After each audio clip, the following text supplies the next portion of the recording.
Hi friends, ಶಾಂತ star ಚಾನಲ್ಗೆ ಸ್ವಾಗತ. ಇವತ್ತು ನಾನು ಹೀರೆಕಾಯಿ ಬಜ್ಜಿ ಸಾಂಬಾರು ಮಾಡೋದು ಹೇಗೆ ಅಂತ ನಾನು ತೋರಿಸ್ಕೊಡ್ತಾ ಇದ್ದೀನಿ. ಇದು ಒಂದು 20 ಜನಕ್ಕೆ ಆಗುವಷ್ಟು ಸಾಂಬಾರನ್ನು ನಾನು ಮಾಡಿ ತೋರಿಸ್ತಾ ಇದ್ದೀನಿ. ತುಂಬ ಚೆನ್ನಾಗಿರುತ್ತೆ. ಈ ಸಾಂಬಾರು ಆಂಧ್ರ ಕಡೆ ಹೀರೆಕಾಯಿ ಪಪ್ಪು ಅಂತಲೂ ಕೂಡ ಕರೀತಾರೆ. ತುಂಬ ರುಚಿಯಾಗಿರುತ್ತೆ. ಇದು ಇಡ್ಲಿಗೆ, ರೈಸ್ಗೆ, ಮುದ್ದೆಗಂತೂ ಬಹಳ ಚೆನ್ನಾಗಿರುತ್ತೆ ಫ್ರೆಂಡ್ಸ್. ಹಾಗಾದರೆ ಈ ಹೀರೆಕಾಯಿ ಸಾಂಬಾರು ಮಾಡೋದು ಹೇಗೆ ಅಂತ ನೋಡೇ ಬಿಡೋಣ ಬನ್ನಿ ಫ್ರೆಂಡ್ಸ್. ಈಗ ನಾವು ಹೀರೆಕಾಯಿ ಬಜ್ಜಿ ಸಾಂಬಾರು ಮಾಡೋದು ಹೇಗೆ ಅಂತ ನೋಡೋಣ. ನೋಡಿ, ಈ ರೀತಿ 2 ಹೀರೆಕಾಯಿನ ನಾನು ತೆಗೆದುಕೊಂಡಿದ್ದೆ. ತುಂಬನ್ನು ತೆಗೆದುಬಿಟ್ಟಿದ್ದೀನಿ. ಈ ಥರ ಕಟ್ ಮಾಡ್ಕೋಬೇಕು. ಒಂದು 5 ಟೊಮೆಟೊ ಕೂಡ ನಾನು ಕಟ್ ಮಾಡ್ಕೊಳ್ತೀನಿ. ಈಗ ಹೀರೆಕಾಯಿನ ಪೂರ್ತಿ ಕಟ್ ಮಾಡ್ಕೊಂಡು ಇಟ್ಕೊಳ್ಳೋಣ. ಕಟ್ ಮಾಡಿದಂಥ ಹೀರೆಕಾಯಿನ ಕುಕ್ಕರ್ಗೆ ಸೇರಿಸಿದ್ದೀನಿ. ಅರ್ಧ kg ಹೀರೆಕಾಯಿ ತೆಗೆದುಕೊಂಡಿರೋದು. ಅದರ ಜೊತೆಗೆ 4 ಟೊಮೆಟೊನ ಹಚ್ಚಾಕ್ತಾ ಇದ್ದೀನಿ. ನೋಡಿ, ಈ ರೀತಿ ಕಟ್ ಮಾಡಿ ಇಟ್ಕೊಂಡಿದ್ದೀನಿ ಟೊಮೆಟೊನ. ಅದರ ಜೊತೆಗೆ ಸ್ವಲ್ಪ ಹುಣಸೆ ಹಣ್ಣನ್ನು ಇಷ್ಟು ಸೇರಿಸ್ತಾ ಇದ್ದೀನಿ. ಮತ್ತು ಬೆಳ್ಳುಳ್ಳಿ ನೋಡಿ, 1/4 ಗಡ್ಡೆಯಷ್ಟು ಬೆಳ್ಳುಳ್ಳಿನ ಸೇರಿಸ್ತಾ ಇದ್ದೀನಿ. ಮತ್ತು 1 ಈರುಳ್ಳಿನಲ್ಲಿ ಸ್ವಲ್ಪ ತೆಗೆದು ನಾನು ಇಷ್ಟು ಈರುಳ್ಳಿನ ಸೇರಿಸ್ತಾ ಇದ್ದೀನಿ.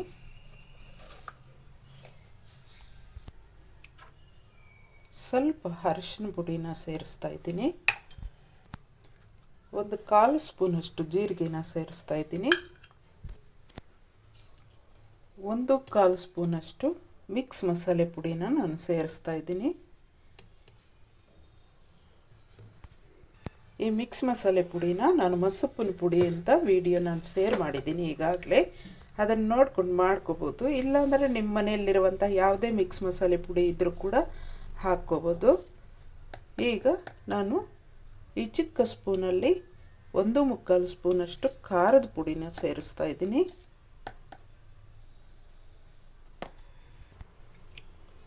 ಸ್ವಲ್ಪ ತೊಗರಿಬೇಳೆನ ಸೇರಿಸ್ತಾ ಇದ್ದೀನಿ. ಇದಕ್ಕೆ ಬೇಳೆ ಅತಿ ಕಡಿಮೆ ಉಪಯೋಗಿಸ್ಬೋದು ಫ್ರೆಂಡ್ಸ್.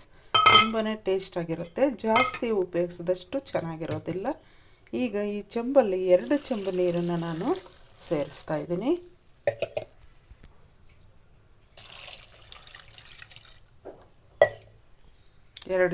ಎರಡು ಚೆಂಬು ನೀರಾದರೆ ಸಾಕು. ಈಗ ನಾವು ತಕ್ಕಷ್ಟು ಉಪ್ಪನ್ನು ಸೇರಿಸೋಣ. ಈಗ ಲಿಡ್ಡನ್ನು ಕ್ಲೋಸ್ ಮಾಡಿ 3 ವಿಷಲನ್ನು ನಾವು ಕೂಗಿಸ್ಕೊಳ್ಳೋಣ. 3 ವಿಷಲ್ ಆದರೆ ಸಾಕು.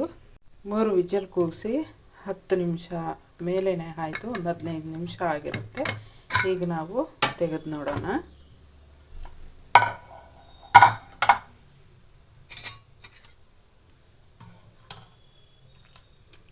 ನೋಡಿ, ಬೇಳೆ ಎಲ್ಲ ಚೆನ್ನಾಗಿ ಬೆಂದೋಗಿದೆ.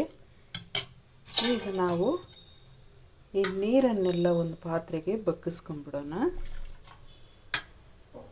ಮೇಲೆ ಇರುವಂಥ ನೀರನ್ನೆಲ್ಲ ಆ ಪಾತ್ರೆಗೆ ತೆಗೆದುಕೊಂಡ್ಬಿಡಬೇಕು. ನೀರನ್ನೆಲ್ಲ ಬಗ್ಗಿಸ್ಬಿಟ್ಟಿದ್ದೀನಿ ಈ ಪಾತ್ರೆಗೆ.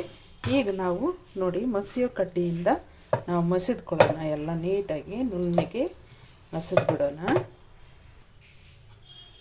ನೋಡಿ, ಈ ರೀತಿ ಮಸಿಬೇಕು.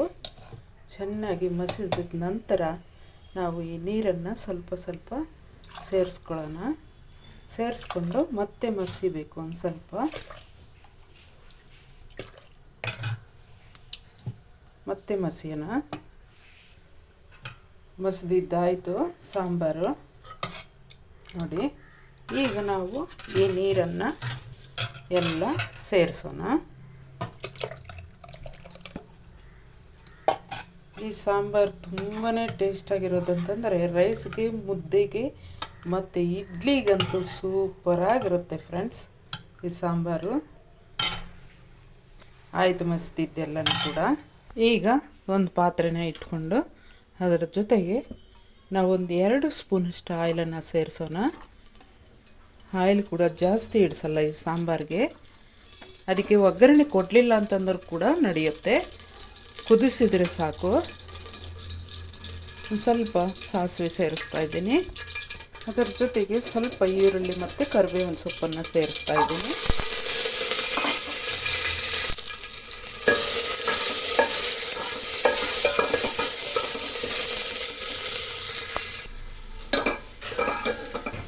ಒಗ್ಗರಣೆ ಚೆನ್ನಾಗಿ ಬಾಡಿದೆ. ಈಗ ಸಾಂಬಾರನ್ನು ನಾವು ಸೇರಿಸೋಣ.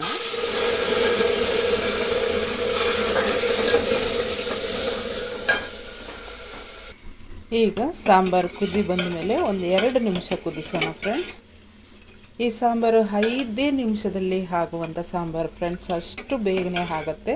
ಕುಕ್ಕರ್ ಕೂಗೋದೇ ತಡ, ಸಾಂಬಾರು ಅಷ್ಟು ಬೇಗ ಆಗುತ್ತೆ. ಈ ರೀತಿ 1-2 ನಿಮಿಷ ಕುದಿಸಿದ್ರೆ ಸಾಕು ಫ್ರೆಂಡ್ಸ್. ಕುದಿ ಬಂದ ಮೇಲೆ ಸಾಂಬಾರು ರೆಡಿ ಆಗುತ್ತೆ. ನೋಡಿ, ಸಾಂಬಾರು ಮೇಲಿದ್ದಂತಹ ನೊರೆ ಎಲ್ಲ ಹೊರಟು ಹೋಯಿತು. ಈಗ ನಾವು ಸ್ಟವನ್ನು ಆಫ್ ಮಾಡೋಣ. ಸಾಂಬಾರು ರೆಡಿ ಇದೆ. ಸಾಂಬಾರನ್ನು ಸರ್ವಿಂಗ್ ಬೌಲ್ಗೆ ತೆಗೆದುಕೊಳ್ಳೋಣ. ತುಂಬ ಚೆನ್ನಾಗಿರುವಂತಹ ಸಾಂಬಾರು ಇದು. ಈ ಸಾಂಬಾರನ್ನು ಆಂಧ್ರ ಕಡೆ ಪಪ್ಪು ಸಾರು ಅಂತ ಕೂಡ ಕರೀತಾರೆ ಫ್ರೆಂಡ್ಸ್. ಹೀರೆಕಾಯಿ ಪಪ್ಪು ಅಂತಾರೆ ಈ ಸಾಂಬಾರನ್ನು. ತುಂಬ ರುಚಿಯಾಗಿರುತ್ತೆ. ಪ್ಲೀಸ್ ನಮ್ಮ ಚಾನಲನ್ನು ಯಾರು ಹೊಸದಾಗಿ ನೋಡ್ತಾ ಇದ್ದೀರೋ ಅವರು ಸಬ್ಸ್ಕ್ರೈಬ್ ಮಾಡ್ಕೊಳ್ದೇ ಇರೋ ಸಬ್ಸ್ಕ್ರೈಬ್ ಮಾಡ್ಕೊಳ್ಳಿ, ಶೇರ್ ಮಾಡಿ, ಕಮೆಂಟ್ ಮಾಡಿ, ಲೈಕ್ ಮಾಡಿ ಫ್ರೆಂಡ್ಸ್. Thank you.